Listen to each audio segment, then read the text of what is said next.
Yeah, this war caused a historic shift in public opinion on how Americans view the Middle East conflict. What are we talking about here? Who voters sympathize more with, the Israelis or the Palestinians? Back in October of 2023, it was the Israelis by 48 points. Look at this shift. Now we're talking about the Palestinians by a point. I looked back at every single poll that I could possibly find since this question was first asked in the 1980s. This is the first time ever in which the Palestinians had any sort of lead on this particular question. It is very clear that this war caused a historic shift away from the Israeli position in the Middle East conflict and towards the Palestinians when it comes to who Americans and voters sympathize with. This, of course, was led by Democrats, because what are we talking about? We went from Democrats favoring the Israelis by 26 points to the Palestinians by 46 points. That is a shift, John, quick math in my head, of over 70 percentage points. But overall, the first time ever in which more Americans sympathize with the Palestinians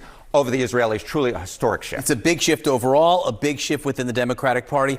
What about Republicans? Yeah, it's not just Democrats, though, in which we have seen a real shift of opinion. Even within the Republican ranks, this war has caused real division. What are we talking about? Well, we often talk about by age within the Democratic Party, but what about by age within the Republican ranks? Who Republicans sympathize more with? You see a massive, huge age divide. Those 50 and over, what we see amongst Republicans is they sympathize more with the Israelis by 66 points. But look at the voters under the age of 50. They do sympathize with the Israelis, but just by 25 points. We're talking about a 40-point difference, with the youngest Republicans being far more sympathetic to the Palestinian position than older Republicans are. That's a huge gap right there. Let's just say that. That is a huge gap, and I think it's going to be very interesting to see how the Republican Party adjusts going forward. All right, the news of the ceasefire deal, the possible return of all Israeli hostages, what's likely to be the reaction to that? Yeah, I think Americans are really going to like it. And why do I say that? Because just look at the polling. A permanent Israeli-Hamas ceasefire, that is negotiating one.